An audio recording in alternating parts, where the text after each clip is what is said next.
The morning calm shattered with the thunder of helicopter blades cutting through the sky, and our quiet suburban street turned into something out of a Hollywood movie. Neighbors spilling onto their lawns in pajamas, holding coffee cups and phones, recording every second knot. Knowing they were about to witness the downfall of Karen, the self-proclaimed queen of our HOA. Karen, with her silk bathrobe flying and wild eyes blazing, came screaming when she saw heavy chains locking around her beloved Lexus, the same SUV she had always used as both crown and weapon. In a slow, glorious lift, the car rose off the ground, dangling helplessly as sunlight flashed across the windshield, and cheers erupted from the crowd. For most, this was shocking. For me, it was justice. But to understand how we got here, you need to know the story behind this war. I had lived in Maple Crest for more than 15 years, back when it was a simpler place where kids rode bikes. Neighbors grilled together, and everyone minded their own business. But then Karen arrived, and the air itself grew heavy. She walked the sidewalks like she owned them, shouted at kids for touching her grass, measured hedges with a ruler, and handed out violation notices like confetti. She lived by one phrase: rules are rules, except they never seemed to apply to her. My first fight with her was over my roses. She said they were untamed like wild beasts and demanded I cut them. I told her they'd been here longer than the HOA charter itself. She sneered. That's when I learned Karen wasn't just a neighbor, she was a dictator with a clipboard. And then one Tuesday morning, I stepped outside with my coffee and froze. Karen's gleaming white Lexus was parked sideways across my driveway, blocking both garage doors, not by accident, but with perfect precision. On my windshield, she had left a note. Perhaps this will remind you that no one is above HOA compliance. Trim the roses, or next time your car will be booted. Signed, HOA President Karen. My blood boiled. She wasn't just punishing me. She was humiliating me in front of the whole street. By mid-morning, neighbors gathered to watch the drama. Some brought dogs, some lawn chairs. The teenagers filmed it like a live sports event. Karen strutted out in sunglasses and declared, "This is a lawful immobilization of property. Until you comply, your access is revoked." The crowd gasped, some chuckled, but Karen wasn't joking. She thought she was judge, jury, and sheriff of Maple Crest. I set my coffee on her Lexus, and she nearly screamed. I warned her to move it, or I'd have it towed. She smirked and replied, "Go ahead, no company will touch it. They're under contract with us." And she was right, she had locked up every towing service in town. 4 days, her Lexus sat across my driveway like a shiny monument to her arrogance. Neighbors turned it into a tourist attraction. Kids circled it on bikes. Joggers slowed to snap pictures. One man set up a lawn chair to narrate the saga to passersby. Karen soaked it up like a queen at a parade. "That's what happens when you break rules," she'd shout. But this wasn't about roses anymore. This was about power. She wanted to show the whole neighborhood she was untouchable. But if power was her game, I was ready to show her what happens when the wrong man decides to play. By the third morning, I asked her how long she planned to keep running her little festival. She lowered her sunglasses and smiled, till compliance is achieved. The neighbors leaned in, phones recording. This wasn't a feud anymore, it was a show, and Karen was the star clown. That night, as she patted her Lexus and whispered "good work today" like it was a guard dog, I sipped bourbon on my porch and smiled, because while she thought she had one, I was already planning something so outrageous, so unforgettable, that it would end her reign forever. First, I called the police. They laughed and said it was a civil matter. Then I called towing companies outside the HOA contract, but none wanted trouble. That's when it hit. Karen thought she was untouchable, but she didn't know who she was messing with. I was a contractor. I dealt with heavy machinery, cranes, forklifts, dump trucks. I had friends in high places. Literally. One of them was Rodney Rotor Alvarez, who ran a helicopter lifting service. He once hauled shipping containers. Lifting a Lexus would be child's play. I called him. "You still doing heavy lifts?" I asked. "Sure," he said. "What do you need moved?" I grinned. "A car parked illegally on my driveway."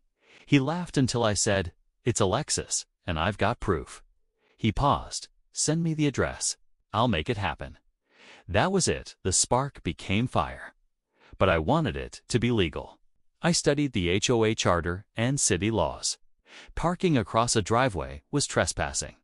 Trespassing property can be removed by reasonable means. Was a helicopter reasonable?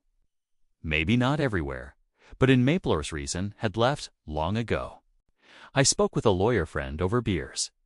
He said, "If you've got evidence, you're covered. Just don't drop it on a freeway." I smiled.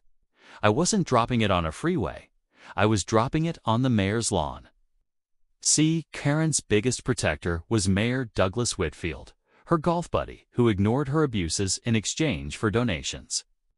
If her power came from him, then what better way to destroy them both than to drop her precious Lexus right on his manicured grass during his elite weekend brunch?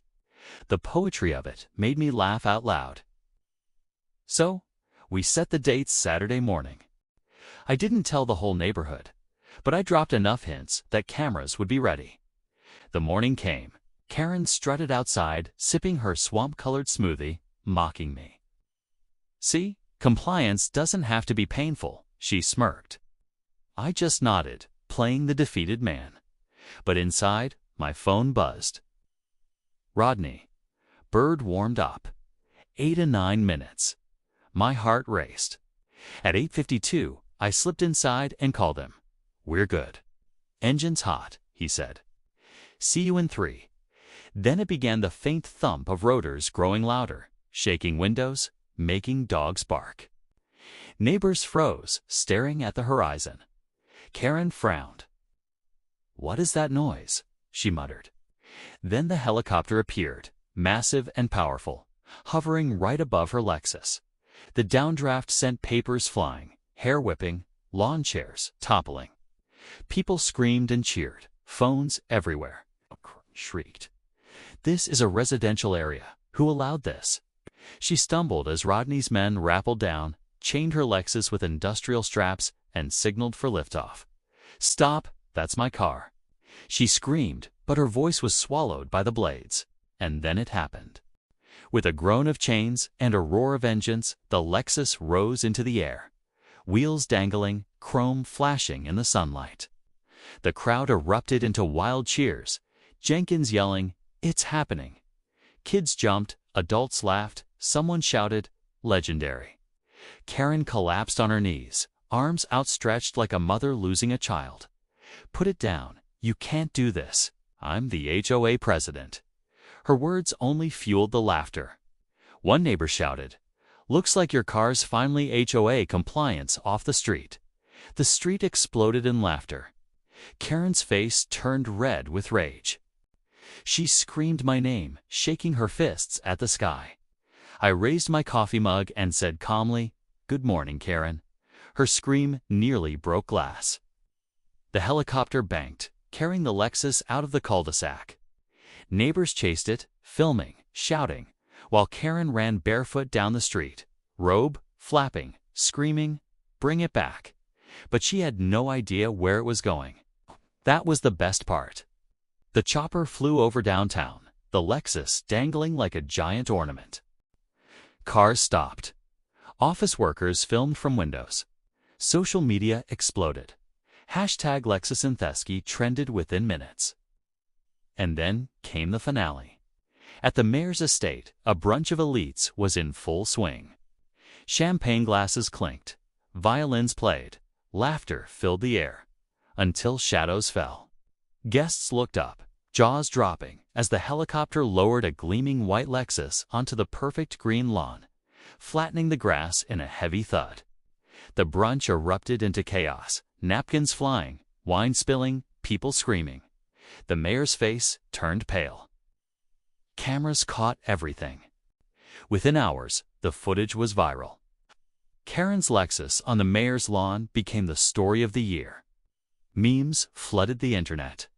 The mayor screamed at Karen, blamed her for the humiliation, and pulled his support. News anchors laughed through their reports. By Monday, Karen called an emergency HOA meeting to save face, but even her board turned on her. One woman said, "You parked your car across his driveway? That's illegal. This is on you." And for the first time, Karen lost control. They stripped her of her presidency, leaving her trembling, defeated. The mayor fined her thousands for the lawn damage and opened investigations into the HOA. Her empire crumbled overnight. Kids biked past her house chanting, "Mayor's Lawn Lexus." Neighbors who once feared her laughed openly. And within months, Karen sold her car, then her house, unable to live with the shame. The day the moving truck left, neighbors waved like they'd been freed. I stood by my roses, bourbon in hand, watching the sun set over a quiet, peaceful Maple Crest. Sometimes revenge doesn't come with whispers. Sometimes it comes with blades thundering through the sky, carrying away the power of a bully for all to see. And that day when Karen's Lexus flew, so did her reign.